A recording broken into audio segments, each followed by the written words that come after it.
हमारी कहानी पसंद आ रही है तो वीडियो को लाइक करो, चैनल को सब्सक्राइब करो और नोटिफिकेशन बेल को दबाना ना भूलें। नमस्कार, बोलो बजरंग बली की जय। मैंने सुंदरकांड का पाठ आपको पहले भी सुनाया है। वो चुपाइयों में और दोहों में था, रामचरितमानस के अंदर जो है।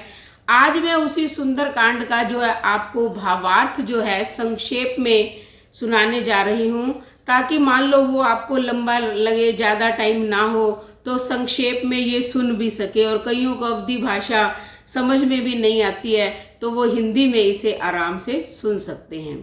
तो जब हनुमान जी को जो है जामवंत ने उनका बल याद दिलाया कि तुम तो महावीर हो, बलशाली हो, समुद्र को लांघ सकते हो, जाओ, तब जो है हनुमान जी प्रसन्न हो जाते हैं और वो भगवान के नाम का स्मरण करते हुए उछलकर एक बहुत बड़े पर्वत पर चढ़ जाते हैं और फिर समुद्र के ऊपर से जाते हैं। अब जैसे ही वो उड़ना शुरू करते हैं तो रास्ते में जो है एक मैनाक पर्वत आ जाता है। मैनाक पर्वत जो है देवताओं ने भेजा था कि हनुमान जी वहाँ थकावट दूर कर लेंगे, तुम उनकी सहायता करना। वो हाथ जोड़ के आ जाता है तो मैनाक पर्वत से हनुमान जी कहते हैं कि देखो, मैं भगवान का कार्य सिद्ध करने जा रहा हूँ, मेरे पास समय नहीं है विश्राम करने का, इसलिए तुम चले जाओ। अब जो है मैनाक पर्वत फिर समुद्र के अंदर ही चला जाता है और हनुमान जी आगे जाते हैं। तो उन्होंने जो है देखा कि एक सुरसा नाम की राक्षसी आ जाती है। वो हनुमान जी को देखकर कहती है कि मैं तुम्हें खाऊंगी। हनुमान जी उसे कहते हैं कि तुम मुझे क्यों खाना चाहती हो। उसने कहा मैं बहुत दिन से भूखी हूँ। तो कहा कि चलो ठीक है, तुम भूखी हो तो अभी तो मैं राम काज करने जा रहा हूँ, जब वापस आऊँगा तब मैं तुम्हारे पास आऊँगा, तब मुझे खा लेना। लेकिन वो तो सर्पों की माता है, मानने वाली है नहीं, राक्षसी रूप धारण किया हुआ है। उसने कहा कि मैं जब तक तुम्हें नहीं खा लूंगी तब तक मैं जो है मेरी भूख शांत नहीं होगी। तो वो अपना मुख बड़ा करती है, 1 योजन का मुख करती है तो हनुमान जी 2 योजन के हो जाते हैं। फिर वो 2 का करती है, ऐसे वो दुगने होते जाते हैं। बढ़ते बढ़ते जब सुरसा ने अपना मुख जो है 100 योजन का कर लिया तो हनुमान जी ने क्या किया, बहुत ही छोटा सा रूप धारण किया। धारण करके सुरसा के मुंह के अंदर गए और बाहर आ गए। कहते लो माता, मैं आपके मुंह के अंदर चला गया था, आ गया। अब सुरसा हैरान हो जाती है, वो हाथ जोड़ती है, कहते हैं कि मुझे जो है ब्रह्मा जी ने कहा था कि इस प्रकार जो है हनुमान जी जब आएंगे तब जो है तुम्हें मोक्ष मिल जाएगी। तो कहती है कि जाओ, अब मुझे पता चल गया रावण के जो है अंत का समय आ गया है, तुम्हें जो है जिस काम के लिए तुम जा रहे हो तुम्हारा कार्य पूर्ण होगा। इस प्रकार वो आशीर्वाद दे के चली जाती है। अब हनुमान जी आगे कुछ ही दूरी पर जाते हैं तो एक और राक्षसी है, वो क्या करती है कि समुद्र में पानी में पक्षियों की परछाई देखकर उनको खा जाती थी। तो जैसे ही हनुमान जी को देखा, हनुमान जी को पकड़ लिया। अब हनुमान जी सोचते हैं कि ये क्या हो रहा है। जब उन्होंने देखा तो पूछा कि तुम कौन हो। वो कहती मैं राक्षसी हूँ और तुम्हें खा जाऊंगी। उसने कहा तुम मुझे क्यों खाना चाहती हो। कहते नहीं, मैं तो, मेरा ये काम ही है, जो भी समुद्र के ऊपर से उड़ता है मैं परछाई देखती हूँ, पकड़ लेती हूँ और उसे खा जाती हूँ, आज तुम मेरा आहार बने हो। वो जैसे ही हनुमान जी को जो है अंदर मुंह खोलती है, हनुमान जी अंदर जाते हैं तो हनुमान जी अंदर ही अपना जो रूप है वो इतना बड़ा कर लेते हैं, अपने शरीर का आकार, कि उसका सिर फट जाता है और हनुमान जी वहां से निकल जाते हैं, उसकी भी मृत्यु हो जाती है। अब हनुमान जी जो है समुद्र को पार करके लंका पहुंच जाते हैं। वहां उछलकर एक बहुत बड़े पर्वत पे ऊपर चढ़ जाते हैं। देखते हैं लंका नगरी तो बहुत ही भव्य है, विशाल है, सोने की बनी हुई है। लेकिन वहाँ बहुत सारे सैनिक घूम रहे थे, पहरा दे रहे थे। अब हनुमान जी ने सोचा कि इनसे कैसे बचा जाए, तो वो बहुत ही छोटा सा रूप धारण कर लेते हैं ताकि वो लोग उन्हें पहचान ना सके। लेकिन लंकनी जो है वो लंका के द्वार पर खड़ी है। वो जैसे ही हनुमान जी को देखती है कहती है अरे रुक जा, कहाँ जा रहा है। कहते तुझे पता नहीं है मैं लंका की रक्षणी हूँ। तो उसने कहा कि मैं तो जो है ऐसे ही भ्रमण करने आया हूँ, देखा कि ये सुंदर महल है तो मैं इसे देख लेता हूँ। कहती तुम अंदर नहीं जा सकते, तुम्हें मेरे साथ युद्ध करना होगा। अब लंकनी उसके ऊपर प्रहार करती है, हनुमान जी के ऊपर तो कोई असर होता नहीं है। अब जैसे ही हनुमान जी उस पर एक मुष्टिका का प्रहार करते हैं तो वो मूर्छित हो जाती है, वो उसके प्राण संकट में आ जाते हैं। तब वो लंकनी हनुमान जी को हाथ जोड़ के कहती है कि अब मुझे जो है ब्रह्मा जी का दिया हुआ वरदान याद आ रहा है, क्योंकि जिन दिनों रावण ने तपस्या करके वर मांगा था उन दिनों मुझे भी ब्रह्मा जी ने कहा था कि तुम जो है लंका की रक्षणी तब तक रहोगी जब तक एक वानर के प्रहार से तुम्हारे प्राण नहीं घबराएंगे। कहते आज मुझे पता चल गया कि अब रावण के कुल का सर्वनाश होने वाला है। कहती है हे वीर तुम जाओ, मैं भी अब जा रही हूँ। वो चली जाती है। अब हनुमान जी लंका में प्रवेश करते हैं, चारों तरफ घूमते हैं, पूरा महल देख लिया उन्होंने रावण का, कहीं उन्हें सीता दिखाई नहीं देती। फिर वो घूमते घूमते आकाश मार्ग से जा रहे, उन्हें राम नाम का स्वर सुनाई देता है।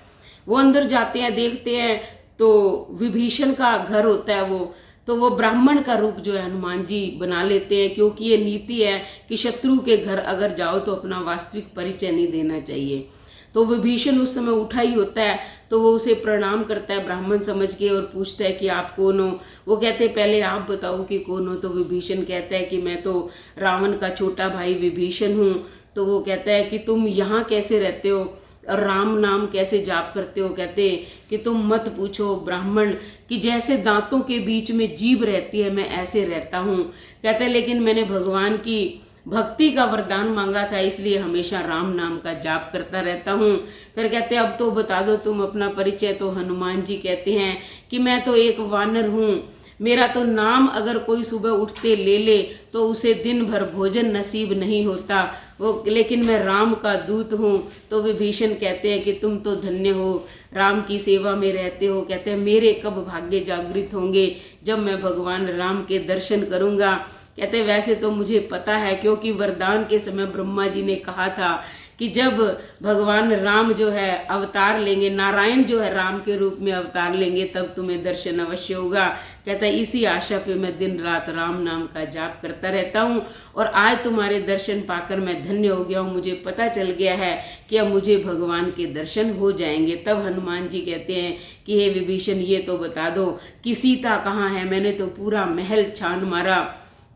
विभीषण जी ने कहा कि हे हनुमान जी तुमने ये कैसे सोच लिया कि सीता माता महलों में मिलेगी, वो तो अशोक वाटिका में है और दिन रात अपने पति का नाम का स्मरण करती रहती है, बहुत ही विरह से दुबली पतली हो गई है। तुम वहाँ जाओ, लेकिन ध्यान रखना क्योंकि अशोक वाटिका में बहुत बलशाली राक्षसों का पहरा है। तब हनुमान जी जो है वहाँ से जाते हैं, जाकर अशोक वाटिका में देखते हैं सीता बहुत दुखी है, भगवान का नाम जप रही है, तपस्विनी का वेश है। तो जैसे ही वो वहाँ पहुँचते हैं इतने में देखते हैं कि रावण जो है कुछ नारियों को लेकर साथ आ रहा है, तो वो उस अशोक के वृक्ष पर ऊपर पत्तों में छिपके बैठ जाते हैं।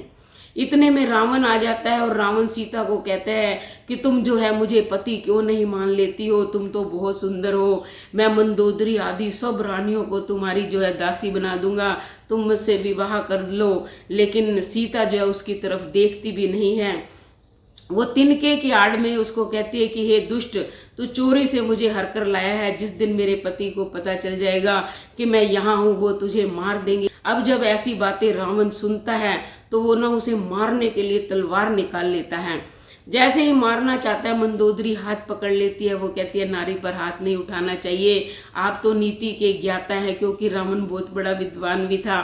तब वो मंदोदरी के कहने से मान जाता है, लेकिन सारी राक्षसनियों को कहता है कि तुम दिन रात इसे डराओ, और सीता को लास्ट वार्निंग देकर जाता है कि अगर 1 महीने तक तुमने मेरा कहना नहीं माना, मुझसे विवाह नहीं किया, तो मैं खुद तुम्हारी गर्दन काट दूंगा। अब सीता बेचारी बड़ी दुखी है। एक त्रिजटा नाम की जो है राक्षसी है, वो भी भगवान से प्रेम करने वाली है, भक्त है भगवान की। तो सीता की भी वो पक्की सहेली है। तो वो सीता त्रिजटा से कहती है कि मैं बहुत दुखी हूँ, तुम मुझे कहीं से आग ला दो, वो बना लूंगी चिता और उसमें जलकर मर जाऊंगी। त्रिजटा उसे समझाती है, वो कहती है आज ही रात मैंने सपने में देखा कि भगवान राम आए हैं, वो तुम्हें लेकर जाएंगे। उससे पहले एक वानर आया, उसने लंका जला दी, सब राक्षसों को मार दिया, सब मर चुके हैं। रावण जो है वो बिल्कुल नग्न अवस्था में है, एक गधे पर चढ़ा हुआ है, उसके शरीर पर तेल लगा हुआ है। कहती ये सपना ऐसा है कि रावण की मृत्यु होने वाली है और विभीषण को राज मिल गया है। कहते हैं इसलिए हे देवी, ये मेरा सपना जो है बहुत जल्दी ही सत्य सिद्ध हो जाएगा, तुम्हें मरने की कोई ज़रूरत नहीं है। और वो बाकी राक्षसियों को भी कहती है कि ये तो साक्षात भगवान की पत्नी है, तुम इसकी सेवा करो, रावण तो मरने वाला है, अगर हम इसे दुख देंगी तो हमारा विनाश हो जाएगा। तो राक्षसियों के मन में भी भय पैदा हो जाता है, वो सीता के चरणों में गिर जाती हैं और त्रिजटा ये कह के कि अब रात्रि बहुत ज़्यादा हो गई है, मुझे अग्नि कहीं से मिलने वाली नहीं है, मैं जा रही हूँ, सुबह देखेंगे। जब त्रिजटा चली गई तो अब सीता रो रो कर विलाप कर रही है, कहती है कि हे अग्निदेव तुम मुझ पर कृपा करो, कोई एक अंगारा ही फेंक दो, हे अशोक के पेड़ तुम्हारा नाम ही शोक दूर करना है, तो तुम ही कोई मेरे पर कृपा कर दो। जब इस प्रकार उसे दुखी देखा तो हनुमान जी जो ऊपर बैठे हुए थे वो मुद्रिका डाल देते हैं। सीता जब मुद्रिका देखती है तो हैरान हो जाती है, जब उस पर राम का नाम देखती है तो पहचान तो जाती है कि ये मेरे पति की अंगूठी है, लेकिन उसके मन में जो ये रहता है कि क्या पता इन मायावी राक्षसों ने माया से तो ऐसी नहीं बना दी है, लेकिन माया से वैसी अंगूठी बन नहीं सकती थी, इसलिए जो है वो सोच में लीन है। जब देखते हैं कि हनुमान जी की माता को विश्वास नहीं हो रहा है तो वो भगवान के गुणों का गान करना शुरू कर देते हैं।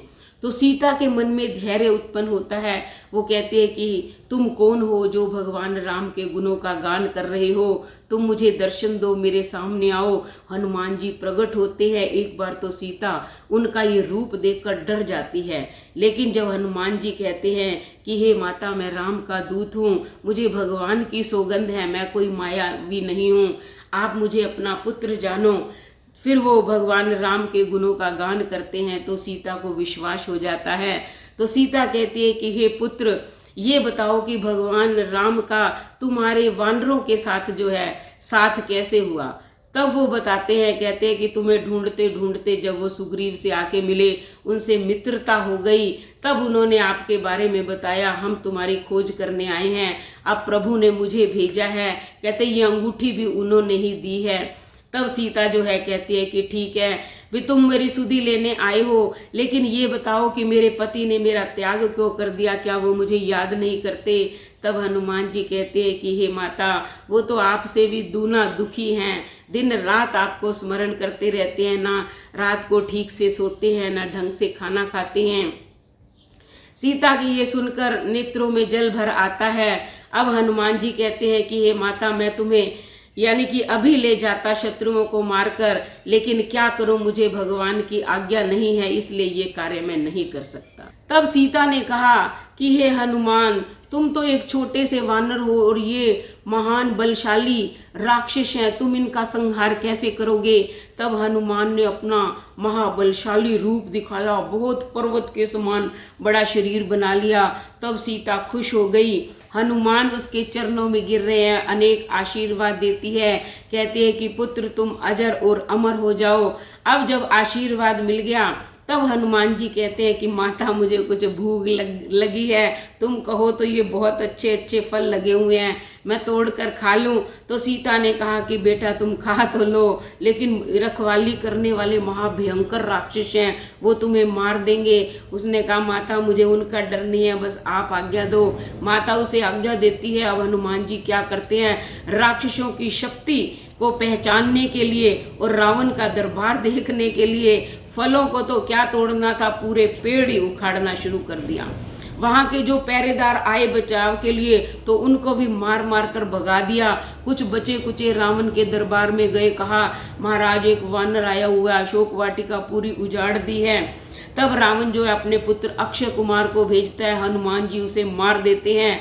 जब अक्षय कुमार मारा जाता है तो वो रावण जो है अपने पुत्र इंद्रजीत यानी कि मेघनाथ को भेजते हैं, कहते जाओ तुम उस बंदर को मारना मत, पकड़ कर लेके आना, मैं भी देखूंगा कितना उत्पाती वानर है, कितनी ताकत है उसमें। अब मेघनाथ आता है तो हनुमान जी का मेघनाथ के साथ भयंकर युद्ध होता है। दोनों ऐसे लड़ रहे हैं जो जैसे बलशाली हाथी लड़ रहे हों। मेघनाथ बहुत कोशिश करता है हनुमान पर वार करने की, मारने की, लेकिन कुछ नहीं बिगाड़ सकता। तब मेघनाथ जो है हनुमान जी पर ब्रह्म अस्त्र फेंकता है। अब हनुमान जी उस ब्रह्म अस्त्र से बच सकते हैं, क्योंकि ब्रह्म अस्त्र का निर्माण करने वाले भगवान नारायण हैं। लेकिन वो अपने स्वामी की मर्यादा का पालन करने के लिए उस ब्रह्म अस्त्र का वार सहन कर लेते हैं, मूर्छित हो जाते हैं। तब मेघनाथ उन्हें नागपाश में बांधकर ले जाता है। अब लोग उस बंदर को देखकर खुश हो रहे हैं। हनुमान भी उछल कूद करके अपनी क्रियाएं कर रहे हैं। जैसे ही रावण के दरबार में पहुंचे, रावण बहुत ऊंचे सिंहासन पर बैठा था। हनुमान जी ने अपनी पूंछ से उनसे भी ऊंचा सिंहासन बना लिया और उस पर बैठ गए। अब जो है हैरान है, रावण कह रहा है कि हे दूत, तुम कौन हो, यहाँ किस लिए आए हो, क्यों मेरा बाग उजाड़ा है। उसने कहा कि मैं भगवान राम का दूत हूँ, जिनकी पत्नी को तुम हर कर लाए हो। कहता अच्छा, तुम उस तपस्वी के दूत हो। कहता जिसके पिता ने उसे निकाल दिया है। कहते ऐसा मत कहो, वो मर्यादा पुरुषोत्तम है, भगवान राम है। तुम तो बिल्कुल राक्षसों की तरह आचरण करने वाले हो, तुम में कोई बल नहीं है। बाली ने तुम्हें 6 महीने तक अपनी कांख में दबा कर रखा था। तुम्हें याद है जिस धनुष को तुम तोड़ भी नहीं पाए थे, उसी धनुष को तोड़कर भगवान जो है सीता के साथ विवाह करके लाए थे, और तुम उन्हीं की पत्नी को हर के लेके आए हो। सहस्त्र बाहु से तुम्हारी लड़ाई हुई थी, तब भी तुम हार गए थे। अब रावण बहुत लज्जित होता है ये सुनकर, लेकिन कहता है तू दूत ये बता, मेरा बाग क्यों उजाड़ा। उसने कहा सबको अपना शरीर प्रिय है। तुम्हारे दूत जो ये राक्षस थे, रखवाली करने वाले थे बगीचे की, इन्होंने मुझे मारा तो मैंने भी इनको मारा। अब उसे अपने पुत्र अक्षय कुमार की मृत्यु रावण को याद आ जाती है। वो कहते हैं कि ये दूत जो है बड़ा ज्ञान दे रहा है, क्योंकि हनुमान जी ने कहा कि सीता को वापस भिजवा दो, भगवान राम बहुत दयालु हैं। तुम उनके चरणों में अगर अपना शीश झुका दोगे, सीता को लौटा दोगे, तुम्हें क्षमा कर देंगे। तुम जो है अपने पिता पुलस्त्य मुनि का जो है वंश जिनका बहुत बड़ा है और कीर्ति जिनकी चारों तरफ फैली हुई है, उनका नाम रोशन करोगे, उनकी कीर्ति को कलंक मत लगाओ। इसलिए मेरा कहना मानकर सीता को लौटा दो, वो जगत जननी माता है। तब जो है रावण को गुस्सा आ जाता है। कहता है अच्छा, तू मेरा गुरु है, मुझे ज्ञान सिखा रहा है। कहता है मारो इस बंदर को। जैसे ही दूत मारने लगते हैं, उसी वक्त जो है विभीषण आ जाते हैं। विभीषण कहते हैं हे भैया, ऐसे सभा के अंदर दूत को मारना नीति के विरुद्ध है, इसको मारना नहीं है। तो रावण ने कहा बताओ क्या करें। कहते इसका कोई अंग भंग कर दो, ताकि ये उन तपस्वियों को जाके बता देगा और वो वापस आ जाएंगे हमारे साथ लड़ने के लिए, फिर हम उन्हें मार देंगे। तो उसकी पूंछ, अब रावण ने आदेश दिया कि इसकी पूंछ जला दो। अब जो है घर घर से तेल कपड़े आने लगे, पूंछ पर बंधने लग गए। हनुमान जी और ज्यादा अपनी पूंछ जो है बढ़ाए जा रहे हैं। लोग देख रहे हैं, हंस रहे हैं। हनुमान जी जो है वानरों की तरह लीलाएं उन्हें दिखाई दे रहे हैं। जैसे उन्होंने आग लगाई तो हनुमान जी एक किले से दूसरे, यानी कि एक महल से दूसरे महल, फिर तीसरे चौथे, हर घर के ऊपर जा जाके पूरी लंका को जलाकर राख कर दिया। अब जब हनुमान जी ने सोचा कि मैं इस लंका को जलाए जा रहा हूँ, ये तो चमक रही है, क्योंकि सोना तो चमकता है। अब वो एक महल में गए, वहां देखा कि शनि देव उल्टे लटके हुए थे। उन्होंने कहा कि तुम कौन हो। उन्होंने कहा कि मैं शनि देव हूँ, मैं इनकी रावण को इनकी राशि बताने आया था कि अब तुम पर बुरे दिन आने वाले हैं, भविष्य बताने आया था, लेकिन इन्होंने मुझे उल्टा लटका दिया। तो हनुमान जी ने कहा लो मैं तुम्हें सीधा करता हूँ, बंधन खोलता हूँ। अब तुम वास्तव में शनि हो तो एक दृष्टि पूरी लंका पे घुमा दो, जो ये सोने की तरह चमक रही है इसको काली कर दो। तो शनि देव जी ने एक दृष्टि डाली और सोने की लंका स्याह हो गई। अब हनुमान जी ने जो है समुद्र में जाकर अपनी पूंछ बुझाई और सीता माता के पास छोटा सा रूप धारण करके पहुंच गए। कहा कि माता अब मुझे आज्ञा दो। माता भी देखकर जो है प्रसन्न हो जाती है, क्योंकि उसने पूरी लंका जला दी थी, एक विभीषण का घर छोड़ा था, क्योंकि वहां राम नाम लिखा हुआ था। सीता माता को हनुमान जी कहते हैं कि आप भी कोई निशानी दे दो। तो सीता जी चूड़ामणि देती हैं। कहती है ये भगवान को दे देना और हाथ जोड़कर विनती करना और उन्हें उनके बल का याद दिलाना कि जैसे जयंत पर उन्होंने तीर मारा था, मेरी रक्षा की थी, धनुष तोड़कर मुझे लाए थे, तो मुझ अभागिन पर दया करे और मुझे यहाँ से आकर ले जाए। मुझे किस अपराध की सजा जो है मिल रही है, प्रभु से मेरी प्रार्थना करना। अब वो ये हनुमान जी उसकी विनय सुनकर जो है चल देते हैं। जाते हैं समुद्र पार करके बंदरों के पास, जहाँ बैठे वो इंतजार कर रहे थे। हनुमान जी को आया देखकर सभी खुश हो जाते हैं, मधुवन के खूब फल खाते हैं। अब सुग्रीव को पता चलता है कि ये मधुवन के फल खा रहे हैं, इसलिए क्योंकि इन्होंने सीता की खोज कर ली है। तो सुग्रीव जी जो है आते हैं, सभी वानरों को साथ लेकर भगवान राम लक्ष्मण के पास जाते हैं। रामचंद्र जी को सारी कथा सुनाते हैं। जामवंत जी कहते हैं कि हे प्रभु, आपकी जिस पर कृपा होती है वही कार्य सिद्ध करता है। हम सब का मान हनुमान जी ने रखा, इसने सीता की खोज की है। अब हनुमान जी को भगवान राम अपने गले से लगाते हैं और पूछते हैं कि बताओ सीता की क्या हाल है, वो कैसे रहती है वहाँ। तब हनुमान जी कहते हैं कि हे प्रभु, वो तो दिन रात आपका स्मरण करती रहती है, इसलिए उसको दुख कैसे हो सकता है। दुख वहाँ होता है जहाँ आपका भजन नहीं होता। माता ने ये चूड़ामणि दी है और कहा है कि जितनी जल्दी हो सके आप मुझे यहाँ से लिवा कर ले जाएं। अगर 1 महीने के बाद आएंगे तो वो मुझे जीवित नहीं पाएंगे। तो भगवान के आंखों से आंसुओं की धारा बहती है। वो हनुमान जी को गले लगाते हैं और कहते हैं कि हे पुत्र, तुमने जो है मेरे हृदय को आज शीतल कर दिया है सीता की सुधि सुनाकर। अब मुझे क्या करना चाहिए, वो सुग्रीव से पूछते हैं। तो सुग्रीव और हनुमान जी कहते हैं कि हे प्रभु, अब सीता की सुधि हमें मिल गई है, हमें पता चल गया सीता कहाँ है। अब हम चलो समुद्र के किनारे चलते हैं। तो सभी जो है समुद्र के किनारे आ जाते हैं। इधर ये तो समुद्र के किनारे पहुंचते हैं, उधर सारे लंकावासी भयभीत हैं, डर रहे हैं कि जिनका एक सेवक आके पूरी लंका को जला गया, अगर वो खुद आएंगे तो हमारा क्या हाल होगा। मंदोदरी रावण को समझाती है कि ये प्राणनाथ, वो स्वयं नारायण हैं, उन्होंने नर के रूप में अवतार लिया है, इसलिए आप उनसे ये विरोध छोड़ दो। सीता जो है जगत जननी है, उनको लौटा दो। मंत्रियों के हाथ जो है उनकी पत्नी उनके पास भिजवा दो। रावण जो है नहीं मानता, वो कहता है कि नारी तो स्वभाव से ही डरपोक होती है, इसलिए वो उठकर चला जाता है।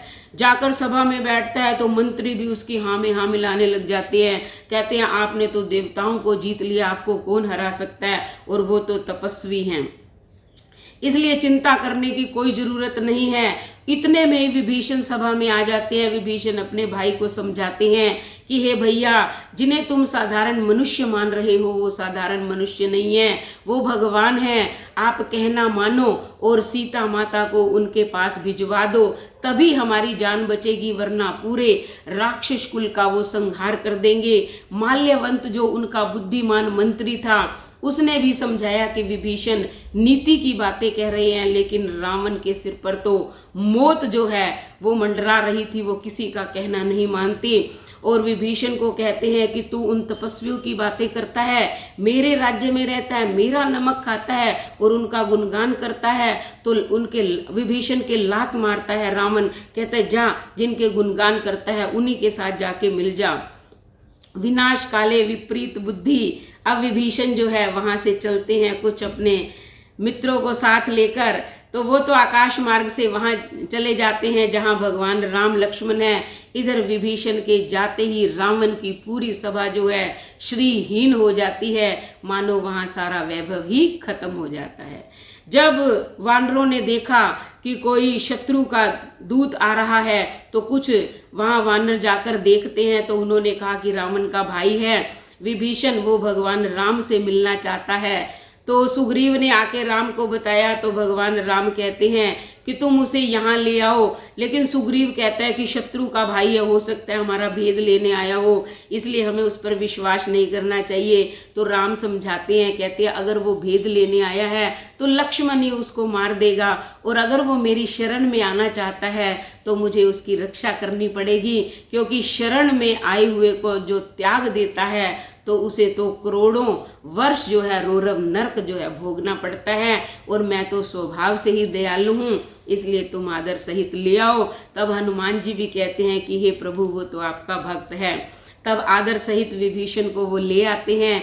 विभीषण भगवान के चरणों में गिर जाता है, बार बार प्रणाम करता है, कहता है हे प्रभु आप दयालु हैं, मैं तो राक्षस कुल में जन्म लेकर अपवित्र हो गया था, लेकिन आपके दर्शन पाकर आज धन्य हो गया हूँ। भगवान उसे गले से लगाते हैं, कहते हैं कि मांगो, तुम क्या वरदान मांगते हो। विभीषण कहता है कि ये प्रभु, पहले तो तो कुछ इच्छा थी, लेकिन अब आपके दर्शन करने से वो मेरी इच्छाएं भी खत्म हो गई हैं। लेकिन भगवान अंतर्यामी हैं, वो उसे कहते हैं कि हे लंकेश, तुम कुशल से तो हो, यानी कि जाते ही उसे लंकेश के नाम से पुकारते हैं और आदर सहित जो है राज तिलक उसका कर देते हैं, लंका का पति बना देते हैं और कहते हैं कि तुम जो है लंका का राज्य करोगे रावण की मृत्यु के पश्चात। अब विभीषण जो है सहज स्वाभाविक रूप से उन्हें प्रणाम करते हैं। भगवान राम ने यानी कि जो संपत्ति विभीषण को दी उसमें संकोच था। रावण ने ये लंका अपने शीश काट काट के भगवान शंकर को चढ़ाए थे, तब उन्हें लंका मिली थी, और यहाँ भगवान उसे सहज स्वाभाविक रूप से संकोच के वशीभूत होकर दे रहे हैं, क्योंकि भगवान की ये लंका नहीं है। अब जो है भगवान राम विभीषण से कहते हैं कि अब ये तुम बताओ कि हम ये समुद्र कैसे पार करें, क्योंकि ये तो बहुत बड़ा है। तब उन्होंने कहा कि देखो, ये समुद्र जो है आपका पूर्वज है, आपके कुल का, हमें इससे प्रार्थना करनी चाहिए। लक्ष्मण को ये बात अच्छी नहीं लगती, वो कहते हैं नहीं, जो डरपोक लोग होते हैं वो ऐसे प्रार्थनाएं करते हैं, जो शूरवीर होते हैं वो तो युद्ध करते हैं। भगवान राम ने कहा कोई बात नहीं, ऐसा ही होगा, अभी तो हमें प्रार्थना करनी चाहिए। अब सब जाके समुद्र के किनारे बैठ जाते हैं, कुशा के आसन बिछा लेते हैं। उधर जब विभीषण यहाँ आया था तो रावण ने अपने दूत शुक को भेजा था कि जाके पता करके आओ ये विभीषण कहाँ जा रहा है। ये जो है भेष बदल के घूम रहा था, देख रहा था, भगवान राम लक्ष्मण को देखकर प्रसन्न हो रहा था। जब इसने अपना कपट वेश कभी भूल गया तो वानरों ने इसको पहचान लिया, पकड़ के सुग्रीव के पास ले गए, वो इसे मारने लगे। तो इसने कहा तुम्हें भगवान राम की सौगंध है, तुम मुझे मारो मत। तब लक्ष्मण को दया आ जाती है, वो उसे छुड़ाते हैं और कहते हैं कि ये पत्रिका मैं तुम्हें दे रहा हूँ, जाकर रावण को दे देना। अब वो शुक लक्ष्मण की पत्रिका लेकर रावण के पास जाता है। रावण पूछता है, कहता है बताओ उनके पास कितनी सेना है, वो तपस्वी कैसे हैं, वो क्या कर रहे हैं, और वो मेरा भाई दुष्ट विभीषण उसका क्या हाल है। तो ये शुक जो है सारी वहाँ की कथा सुना देता है और प्रार्थना करता है कि हे प्रभु आप सीता को दे दीजिए, वरना पूरे राक्षस कुल को वो नष्ट कर देंगे, क्योंकि वहाँ तो बहुत बड़े बड़े बलशाली वानर हैं। रावण जो है उन पर क्रोध कहता है तुम भी जो है विभीषण की वाणी बोलने लगे।